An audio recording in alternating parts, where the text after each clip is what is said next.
Edition of Startup Central, we get you not one but two founders of unicorns. Our first guest became a unicorn earlier today. It is the online automobile marketplace Droom, which has zoomed into the unicorn club, and it did so with a pre-IPO round. It has announced a pre-IPO round of $200 million. We don't know as yet how much of that was raised in the first leg. Joining me, the founder and CEO, Sandeep Aggarwal. Hi Sandeep, good talking to you. Thanks for joining us here on Startup Central. So you've become a unicorn as you plan listing maybe at the Nasdaq. Tell us more. Yeah, thank you for having me, Nayantara. Yes, we actually just announced today that we actually have closed one tranche of an ongoing round of 200 million, which is our pre-IPO round. We have a plan to be listed on Nasdaq sometime in next calendar year. We are raising our current round at a $1.2 billion pre-money valuation.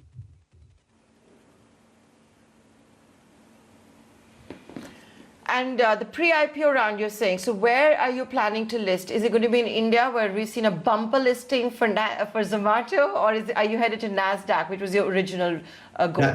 Yeah. So Nayantara, actually, from the day I founded Droom, which was 7 years back, obviously a lot has changed in BSE on NSE, especially in last 6-8 months. So whatever happening there, you can't ignore it. But our original plan was always Nasdaq. But I must acknowledge that we started early this year the plan for IPO, and the team is actually, in fact, we almost have a two teams working on a dual track, and based on the market attractiveness, volatility, and many other factors, we would consider. But this is the second venture I have formed. I spent majority of my adult life in USA, and I never thought that India would present the opportunity where a high growth company in a new age can get listed on BSE or NSE. So we are absolutely considering both. So Sandeep, tell me something else. You've got this valuation soon after the second wave of coronavirus. Shared mobility, for obvious reasons, has gone for a toss. Are you seeing people more willing to buy personal vehicles? Absolutely, Nayantara. That is the biggest theme. 10 years back, Indians would not even buy a 200 rupees best-selling book from Chetan Bhagat online, because unlike US, Western Europe, we are a low-trust market. And then, a few years back, one would have thought, that buying automobile online, seriously, it is even possible. But we have seen a massive acceleration in the automobile category finally moving online. Our free traffic has gone up by 6 times. Our direct traffic has gone up multiple times. And we have seen record high number of sellers also coming. It was kind of implied in your question in the earlier, but beside this, we are also seeing 3-4 more things. For example, people no longer prefer public transportation. Second, people no longer prefer ride sharing. Third, because of weak economy, people prefer used automobile, and they have aversion of going to physical retailing. Unless it's a must-have reason to go physical, they avoid all those things. And we are a beneficiary from all those macro trends.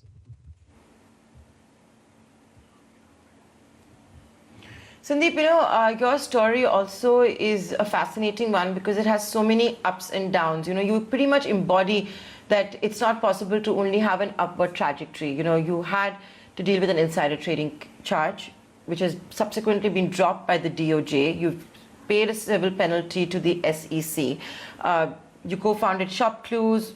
That didn't work out. It ended in a bitter fight, and in fact, even a bitter divorce. So with this new innings at Droom, clearly things have been very different, but I will have to ask you this. Just given what happened in the last decade, do you think a listing in Nasdaq will be permitted? Yeah, absolutely. Nayantara, when I was building Shop Clues, it was the 4th unicorn ever in India. We are now talking about, I'm assuming India has probably 65 or 70, right? So it was a 4th at that time. Even that time, we had planned to be listed on Nasdaq. Somehow things did not work out, But yeah, my legal case has nothing to do with Droom. or my role in executive capacity, it was stemming back in 2009 in a narrowly defined scenario as a sell-side Wall Street analyst. And then not only that, the biggest thing is it got dismissed and dropped, not just ended. So it got dismissed and dropped, and there's no legal restriction against me or anything which will not pave way for us to go to Nasdaq. And one of the early precursor for that is all the new money which we have raised, first time has come from the US investors.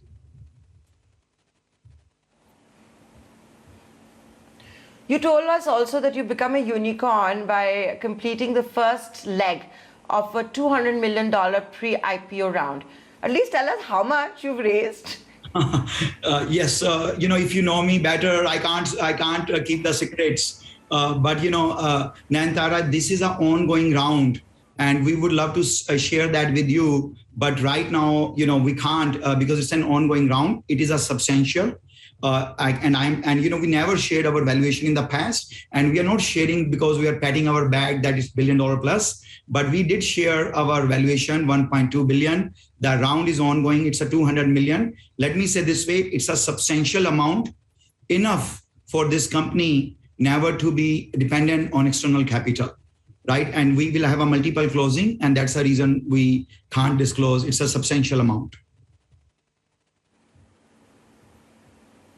Now, this business has suddenly gotten very hot. If you will allow me to make that observation. There is Droom, which is now into the unicorn club with the $1.2 billion funding. Earlier in the year, of course, you had Cars24, which became a unicorn. Car Dekho is believed to be scouting for big bucks. You also got Car Trades, which is headed to the Lal Street. You have Spinny, which has just got the backing of Tiger Global. Is the market really so big? And what, according to you, is Droom's market share? That's right. So yes, absolutely. First of all, on the first part of your question, this category is actually very hot. This category globally has created around 100 billion in new wealth only in last 2 years. And the reason is, unlike travel, jobs, electronics, fashion, mobile phone, this is the largest retail category, but least penetrated online. And anyone who is creating a 21st century platform for automobile buying, selling is getting rewarded. And we have spent last 7 years in that. Second part is, we are, again, everyone has a different way of skin the problem, because automobile is 8 to 12% of any country's GDP. We are talking about $225 billion market in India, right? So it's a very big opportunity. Even Amazon, which is a $2 trillion company, it does not command a market share where you can conclude that winner will take it all, right? So here also, we think all different type of business models will exist. For example, online classifieds, discovery or content focused client platform, physical retailing, and company like Droom, which is pure play e-commerce, right? So that is how it is. And basically, we are the pure play e-commerce company. So we never own physical stores. We don't have inventory, and we have built a lot of technologies what it takes for this category to shift online. And that's how we compete. And we think this category can go online from less than 1% currently to around 6% by 2025. Okay, and here's wishing you and the entire team at Droom all the very best. Thanks for joining us live on Startup Central. Sure, thank you for having me. So far in 2021, we've seen 16 new unicorns being minted. And guess what? They become a unicorn and already going in for more fundraise. Yesterday, it was ShareChat that raised $145 million at $2.88 billion valuation. And today, we understand that another unicorn of 2021, Gupshup, has gone in for a fundraise. Gupshup has raised nearly $240 million, and to talk to us about that is the founder, Beerud, who's joining us live right here. Beerud, it's always a pleasure talking to you. I know you're in San Francisco, so it's not a very convenient time, but thanks a lot for joining us here on ET Now. A $240 million fundraise. You didn't raise external funds for almost a decade. Then you did $100 million in Tiger Global earlier this year. And now $240 million. What's the logic? I know. Well, when it rains, it pours, Well, firstly, thanks for having me here. And I think we're seeing each other very often these days. But no, I think, we saw a lot of investor demand because people they're very excited about the space and within the conversational messaging space. And within that space, they see Gupshup as a leader. So we had a lot of investor interest and we said, sure, why not? And I think we figured out a way to build partnerships with these financial investors that will help us in a future IPO and life beyond as well.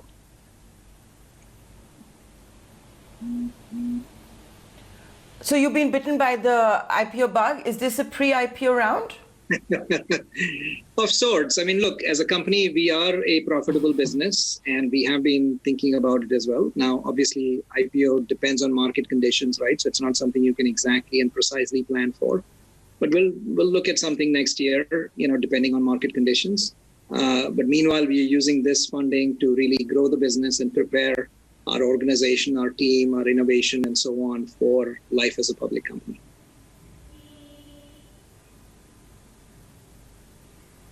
That's right. You have been profitable for some time. In fact, you're the only unicorn, you're the second unicorn of 2021 that was minted that is profitable. Digit was the other one. But Beerud, what I want to understand from you is that at what valuation have you done this fundraise and from who all? So I think this was just a follow-on financing as part of the same round. It's the second close, so the valuation is not any different. There are many new investors. So apart from Tiger, which actually invested some more in this round, we have Fidelity Management and Research. We have Think Investments, we have Malabar Investments, we have Harbor Spring, we have White Oak Capital, and then Neeraj Arora has also invested in the round.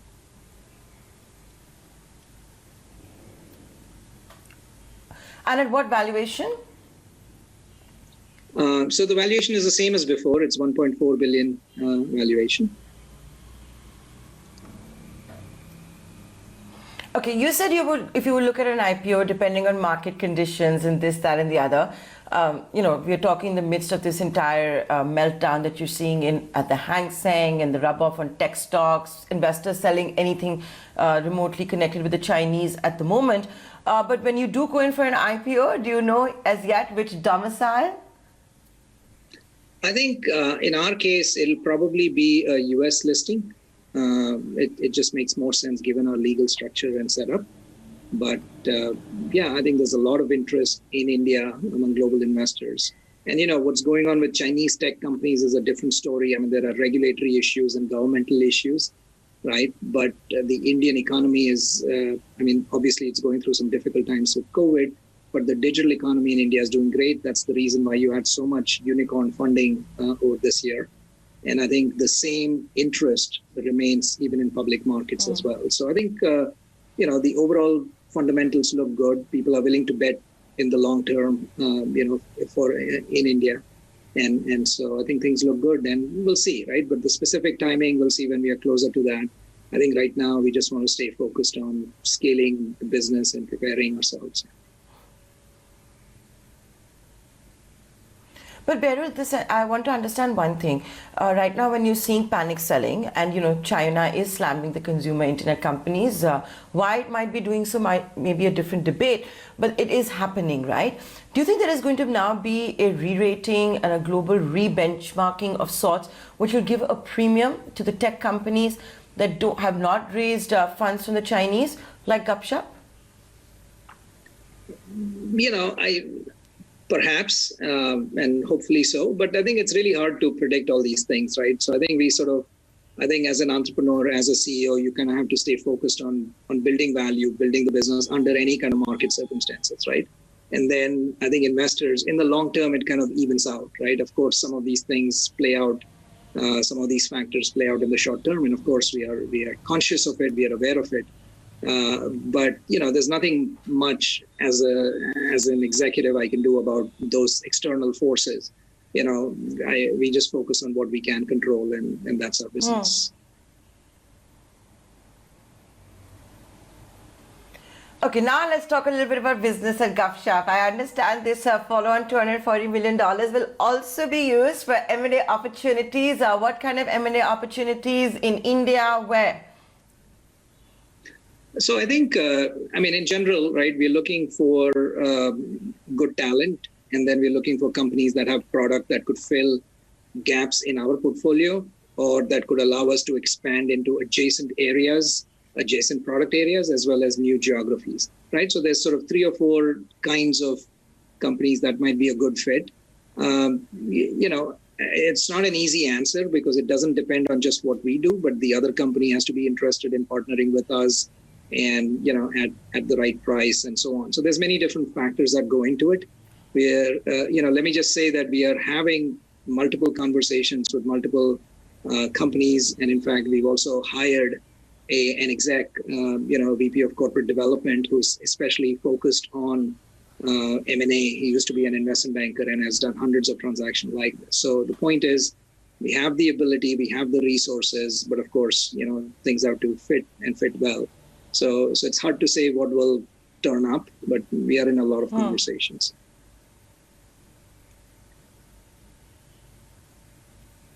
Okay.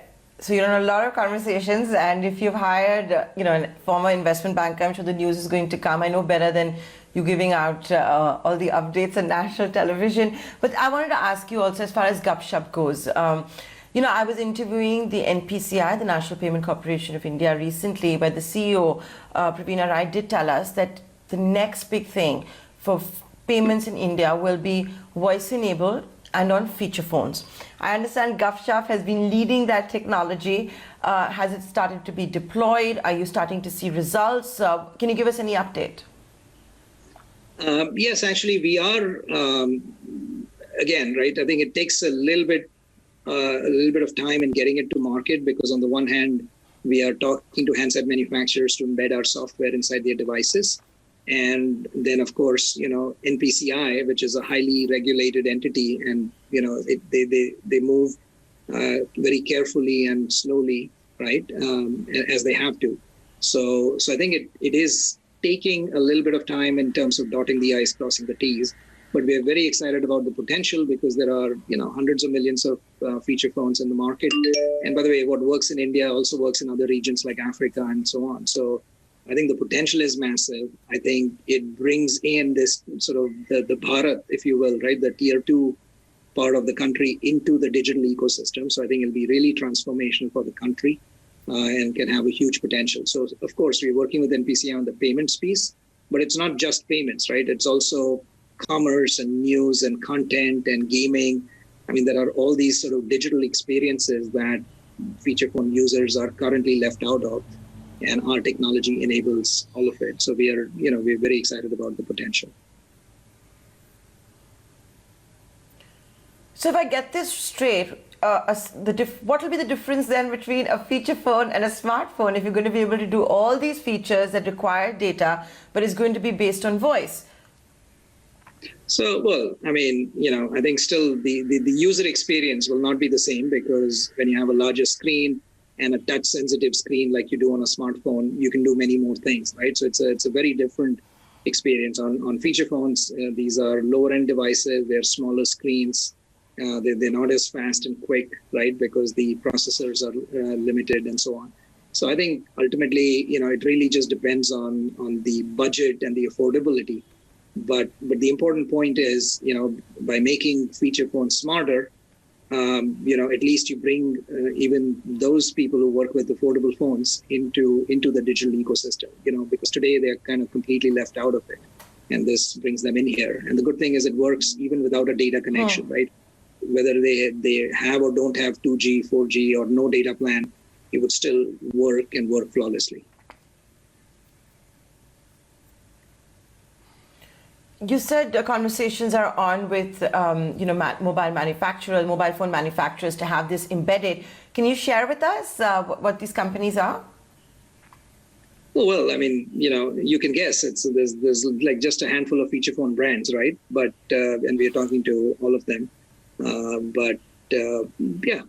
Really, I think I'm not at a liberty to take specific names before they are announced, but it's not a hard thing to guess which brands.